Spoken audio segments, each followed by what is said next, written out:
Hello friends, today we are going to start our BCom Sem 1 English. Your subject is English. બરાબર, આજે આપણે BCom Sem 1 નું English ભણવા જઈ રહ્યા છીએ, જેમાં તમારે મેઇનલી કેટલા પોર્શન આવે છે તો કે જેમાં તમારે મેઇનલી બે પોર્શન આવે છે. એક છે ટેક્સ્ટ પોર્શન એન્ડ સેકન્ડ છે ગ્રામર સેક્શન.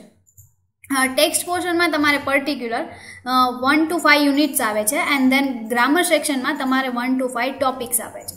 તો આજના લેક્ચરથી આપણે આપણો ગ્રામર સેક્શન જે છે એ સ્ટાર્ટ કરવા જઈ રહ્યા છે. તો એમાં ગ્રામર સેક્શનમાં કયા કયા ટોપિક ઇન્ક્લુડ થાય છે તો કે ગ્રામર સેક્શનમાં ટોપિક ઇન્ક્લુડ થાય છે subject verb agreement, tenses, antonyms, synonyms and the last topic is your comprehension. બરાબર, તો આજના લેક્ચરમાં આપણે જે સ્ટાર્ટ કરવા જઈ રહ્યા છે એ ટોપિક છે કોમ્પ્રિહેન્શન, જે તમને તમારી એક્ઝામિનેશનમાં 10 માર્કમાં પૂછવામાં આવે છે. બરાબર, કોમ્પ્રિહેન્શન તો કે એમાં શું તમને પૂછવામાં આવે છે, કઈ રીતે તમને એ લોકો ક્વેશ્ચન આન્સર પૂછશે તો કે તમને એમાં પર્ટિક્યુલર કોઈ પેરેગ્રાફ આપેલો હોય છે. એ પેરેગ્રાફ બની શકે કોઈ ઇન્સિડન્ટનો હોય, કોઈ સ્ટોરી હોય, કોઈ મોટિવેશનલ સ્પીચ હોય, કોઈની સાથે બનેલી કોઈ સત્ય ઘટના હોય, રાઈટ. તો આવો કોઈ પણ એક પેરેગ્રાફ આપેલો હોય છે અને એ પેરેગ્રાફ ઉપરથી તમને ક્વેશ્ચન આન્સર પૂછવામાં આવે છે. તમને એમાંથી ક્વેશ્ચન પૂછવામાં આવે છે અને તમારે એ પેરેગ્રાફ વાંચીને એ ક્વેશ્ચનના આન્સર આપવાના હોય છે. બરાબર, તો આપણે કેવા ટાઈપના પેરેગ્રાફ પૂછાઈશ છે, એમાં કેવા ટોપિક હોય છે, એમાં ક્વેશ્ચન આન્સર કેવા હોય છે, તો એ આજે આપણે બધું આજના લેક્ચરમાં લર્ન કરશું. બરાબર, મેં પર્ટિક્યુલર અહીંયા તમારા માટે અન્ડરસ્ટેન્ડિંગ માટે 4 થી 5 એક્ઝામ્પલ લીધા છે જે આપણે લર્ન કરવા જઈ રહ્યા છે. So we are going to start the first question. Question number 1. So સૌથી પહેલા તો આપણે પેરેગ્રાફ જે આપેલો છે એને એકવાર ધ્યાનથી રીડ કરશું. તમે ક્વેશ્ચન આન્સર અટેમ્પ્ટ કરતા પહેલા જ તમારે એ નેસેસરી છે કે તમે એકવાર આખો પેરેગ્રાફ છે એ રીડ કરી લો, જેથી કરીને તમને ખ્યાલ આવે કે પેરેગ્રાફનો ટોપિક શું છે, એમાં શું કહેવા માંગે છે. તમે એકવાર પેરેગ્રાફ રીડ કરશો, ધેન આફ્ટર તમે ક્વેશ્ચન જોશો તો તમને આસાનીથી એના આન્સર મળી જશે, જેથી કરીને તમારે બીજી વાર આન્સર ગોતવા માટે એટલી ડિફિકલ્ટી નહીં થાય. તો આપણે જે રીતે તમારે એક્ઝામમાં કરાવ્યું છે એવી જ રીતે હું અહીંયા તમને સમજાવું છું કે તમારી સામે જ હું જે પેરેગ્રાફ છે એ લાઇન ટુ લાઇન રીડ કરીશ એન્ડ ધેન આફ્ટર તમારે ક્વેશ્ચન આન્સર છે એ કઈ રીતે આપેલા છે એ આપણે જોશું. So question number 1. My friend John is a very practical person. Driving along a main road one dark night, he suddenly had a flat tire. Even worse, he discovered that he did not have a spare wheel in the back of his car. John waved to passing cars and lorries, but not one of them stopped. Half an hour passed, and he was almost in despair. At last, he waved to a car just like his own. To his surprise, the car actually stopped and a well-dressed young woman got out.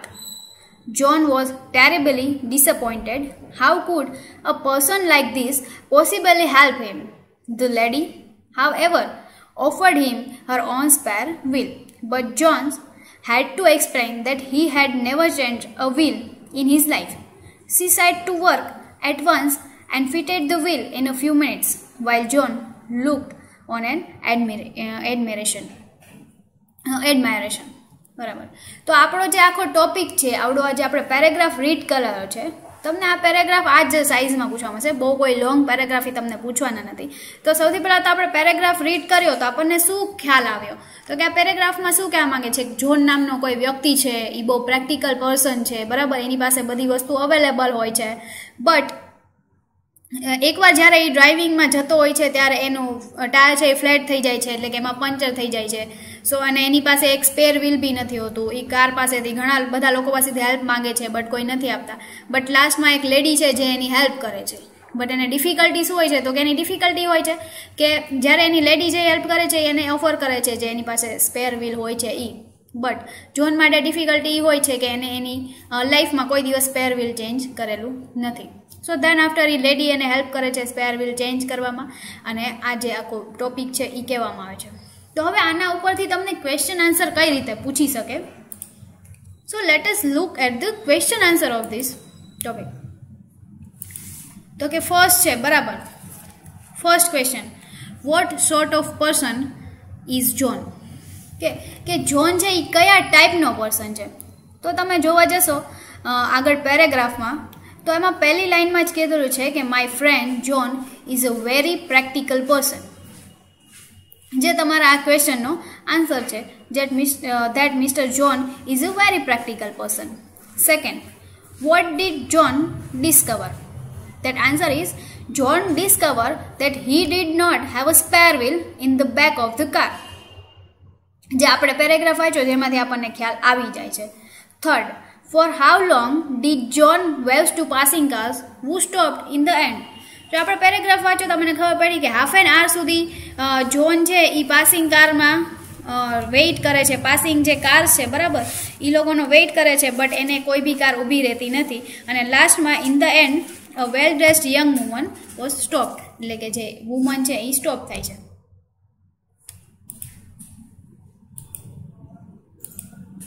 Fourth question, what did she offers to John? કે એ lady છે એ શું offer કરે છે? તો કે paragraph બહુ નાનો છે એટલે આપણે પેરેગ્રાફમાં પાછળ જઈને જોવાની જરૂર નથી કે એમાં ક્યાં આન્સર છે. પેરેગ્રાફમાંથી જ આપણને ખ્યાલ આવી જાય છે that she offer John him her own spare wheel, કે એનું જે સ્પેર વ્હીલ હોય છે એ જે જોનને ઓફર કરે છે. અને last is what was the trouble of John, કે જોનની શું ટ્રબલ હોય છે? તો આપણે ડિસ્કસ કર્યું એ રીતે જોનની ટ્રબલ હોય છે કે એની લાઈફમાં આજ દિવસ સુધી કોઈ દિવસ સ્પેર વ્હીલ છે એ જાતે ચેન્જ કરેલું નથી. So the answer is the trouble of John was that he had never change a wheel in his life. બરાબર.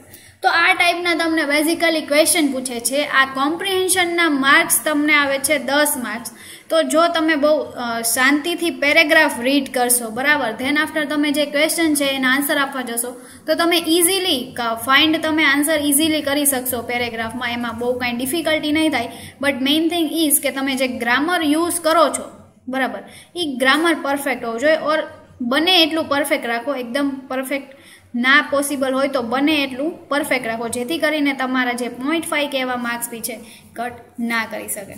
તો આ જે છે કોમ્પ્રિહેન્શનમાં છે તમે વધુમાં વધુ માર્ક કવર કરી શકો છો.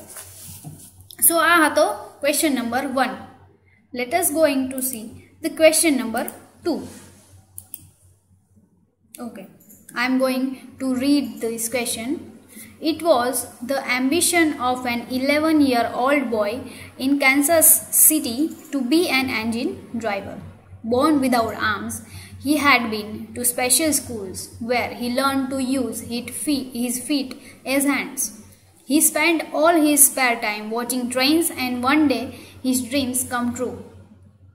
Seeing a desert engine, the boy climbed in. He had no difficulty in starting up with his feet. Soon, he was traveling along at 40 miles an hour. Signalmen could not see the young driver, so they set out to stop the train.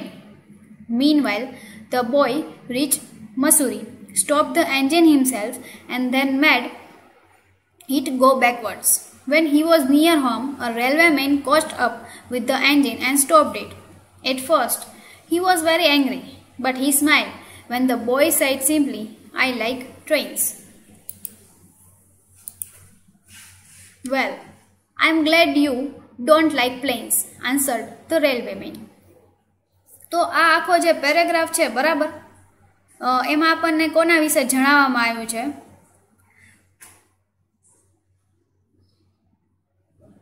તો કે એક 11-year-old boy છે બરાબર, એના dream ને એના ambition વિશે આપણને જણાવવામાં આવ્યું છે કે કેન્સસ સિટીમાં રહેતો એક આ જે બોય છે બરાબર, એનું ડ્રીમ ઓર એમ્બિશન હોય છે કે એક એન્જિન ડ્રાઈવર બને. બટ ફેક્ટ એ હોય છે કે વિધાઉટ આર્મ્સથી બોર્ન થયેલો હોય છે, એટલે એના માટે ટ્રેન ડ્રાઈવર ઓર એન્જિન ડ્રાઈવર બનવું પોસિબલ નથી. બટ એ એની સ્પેશિયલ સ્કૂલમાં જાય છે લર્ન કરવા માટે. શું? તો કે એના જે ફીટ છે એટલે કે એના પગને છે એને એ કઈ રીતે હાથ તરીકે યુઝ કરી શકે એનો બધો ટાઈમ આપે છે વોચિંગ ટ્રેન એટલે ટ્રેન્સ જોવામાં. અને લાસ્ટમાં ફાઇનલી એને એકવાર ડ્રીમ એનું પૂરું થાય છે કે કોઈ એન્જિન છે એ ખાલી હોય છે બરાબર, એ ત્યાં આવે છે તો એ ચલાવી શકે છે બરાબર. તો આ રીતે એનું ડ્રીમ પૂરું થાય છે. અને સિગ્નલ મેનની સાથે એની મુલાકાત થાય છે. તો એમાં સિગ્નલ મેન એને શું કહે છે? પહેલાં એ ગુસ્સે થયેલો હોય છે કે આટલા નાનો બાળક છે એ કઈ રીતે એન્જિન ચલાવી જ શકે, એ be without arms. But at last he was happy કે એની પાસે આર્મ નથી ઓલા બોય પાસે. સ્ટીલ એ કોશિશ કરે છે આ ચલાવવા માટેનું, અને એવી ડિફિકલ્ટી સાથે બી એનું જે ડ્રીમ છે એન્જિન ડ્રાઈવર બનવાનું એ ફૂલફિલ કરવાની ટ્રાય કરે છે. તો એવું બધું આ ટોપિકમાં કહેવામાં આવે છે. તો let S see the question answer of this paragraph.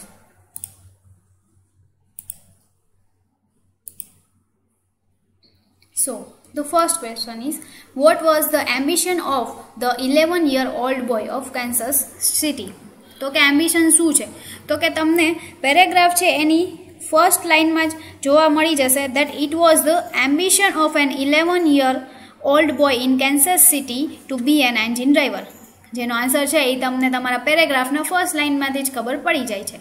Second, what was the strange thing about the boy? આપણે જે રીતે વાંચ્યું કે એમાં લખેલું હતું that he burns without arms. So it is the strange thing about him. So answer is the strange thing about the boy was that he had born without arms. Third question, what had the boy learned at a school in Kansas City? તો કે એ Kansas city છે એ special જે school હતી ત્યાં શું શીખવા ગયો હતો? તો કે એના પછીની જે લાઇન છે એમાં ખબર પડી જાય છે that પેરેગ્રાફમાંથી હું રીડ કરું છું. he had been to special schools where he learned to use his feet as hands. તો એનો આન્સર છે જે તમારે આ રીતે લખવાનો હોય છે that the boy learned to use his feet as hand at a school in Kansas City. Right. Fourth question, when did the boy find a chance to fulfill his wish? કે એ બોયને ક્યારે ચાન્સ મળે છે? તો તમે એ પેરેગ્રાફમાં વાંચવા જશો ત્યારે તમને ખ્યાલ આવશે કે પેરેગ્રાફમાં લખેલું છે that one day his dream came to sing a deserted engine. તો એ આ ક્વેશ્ચનનો આન્સર છે. તો તમારે એવી રીતે લખવાનું રહેશે that one day when the boy found the deserted engine and he found a chance to fulfill his wish to be an engine driver. And the last question is, why did the signal man set out to stop the train? તો એનો answer બી તમને મળી જશે પેરેગ્રાફમાં. આ line ઉપરથી તમને ખ્યાલ આવશે that signal man could not see the young driver, so they set out to stop the train. Simple, it is the answer of this question that the signal man could not see the young driver in the engine, so they set out to stop the train. હવે basically આપણે બે paragraph અત્યાર સુધીમાં જોયા, બરાબર? તો એમાંથી આપણને એવું જાણવા મળ્યું છે કે એ લોકો મેઇનલી તમને 5 ક્વેશ્ચન પૂછે છે, બરાબર? એ લોકો તમને મેક્સિમમ ના કહી શકાય બટ મિનિમમ તમને 5 ક્વેશ્ચન તો પૂછે જ છે પેરેગ્રાફમાંથી, જે તમને 2 માર્ક્સમાં કન્ટેન થાય છે. એટલે એ 2 માર્ક્સ તમને કઈ રીતે આપશે? તો કે ફર્સ્ટ કે જે તમે એ લોકોએ ક્વેશ્ચન પૂછેલો છે એ ક્વેશ્ચન તમે સમજી ગયા છો અને એના અકોર્ડિંગ જ આન્સર આપો. અને સેકન્ડ વન ઇઝ કે તમે ગ્રામરથી ફૂલફિલ કરેલો છે આન્સર, અને ગ્રામરમાં માઇનોર મિસ્ટેક ચાલે, બહુ કાંઈ વાઇડ મિસ્ટેક નથી, તો એ તમને ઇઝીલી 2 માર્ક્સ આપી દેશે. તો તમને જે કોમ્પ્રિહેન્શનનો પાર્ટ છે એમાં તમને માર્ક્સ મેળવવા ઇઝી થઈ જશે, બિકોઝ પેરેગ્રાફ આપેલો છે એમાંથી જ રીડ કરીને તમારે ક્વેશ્ચનના આન્સર આપવાના છે. Done. So let S see the third example.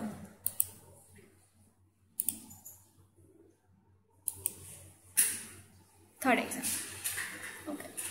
Once a giant possessed a lovely garden which had plenty of soft grass, fruit, trees and flower plants.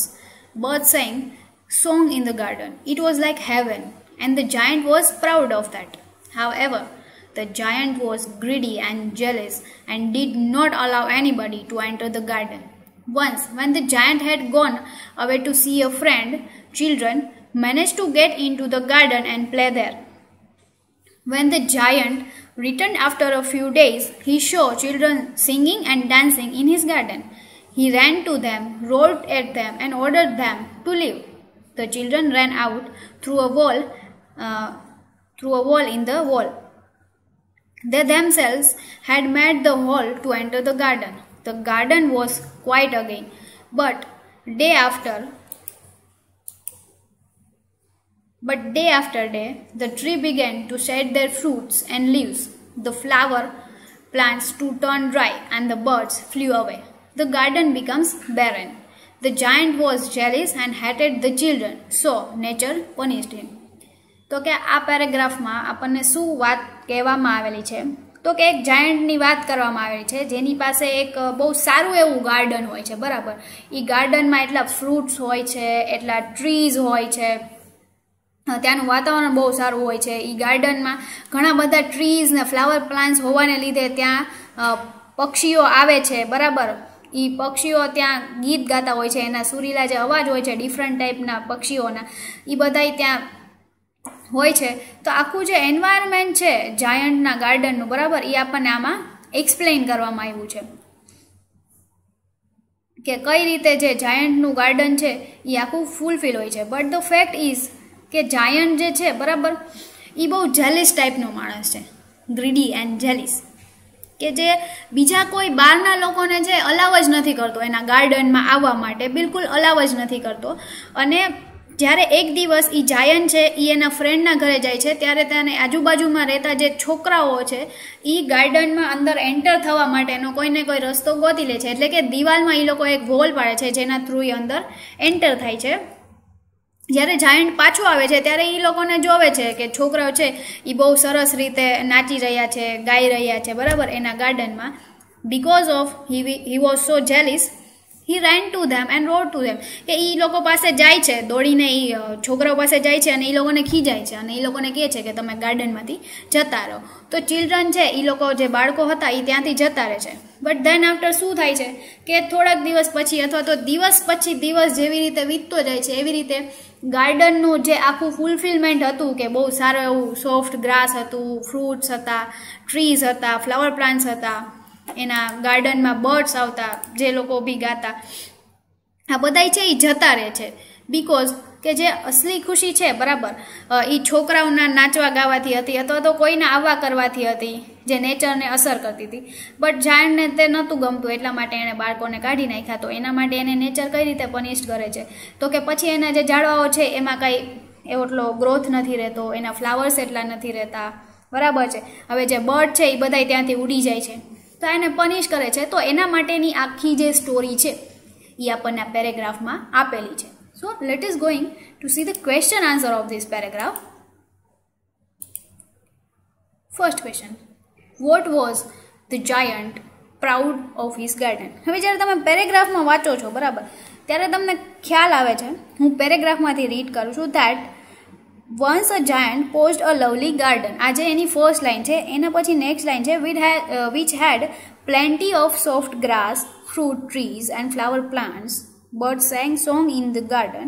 It was like heaven and the giant was proud of that.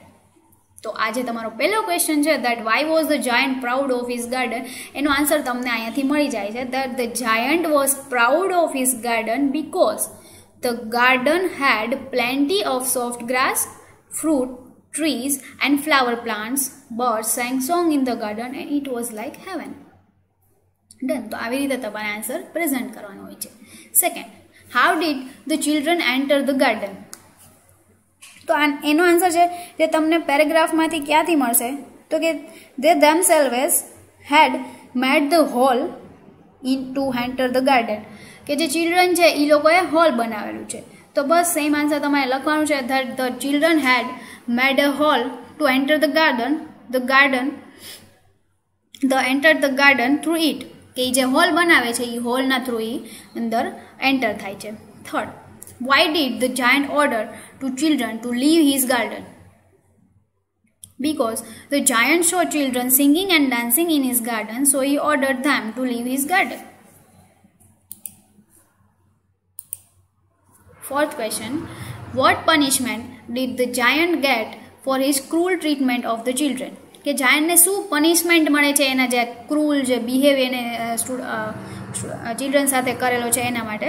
તો આપણે જે last line વાંચેલી છે that the tree began to shed their fruits and leaves, the flower plants to turn dry and the birds flew away, the garden became barren, the giant was jealous and hated the children, so nature punished them. તો આ એનો answer તમને મળે છે that as a punishment the trees of garden began to shed their fruits and leaves, the flower plants to turn dry and the birds flew away, it became barren. So it is a punishment. And the last question is, what were the two weak points of the giant's nature? જે તમને first લાઇનમાંથી જ મળી જાય છે, first or second paragraph, that however the giant was greedy and jealous, so it is the weak point of giant. So you can write answer that the giant was jealous and he hated the children. It is your answer. તો basically આપણે અત્યાર સુધીમાં 3 question answer discuss કરેલા છે કોમ્પ્રિહેન્શનના, કે કયા ટાઈપના paragraph હોય છે અને એમાંથી તમને કયા ટાઈપના ક્વેશ્ચન આન્સર પૂછવામાં આવે છે. તો further question answer we will discuss in the next lecture. Thank you.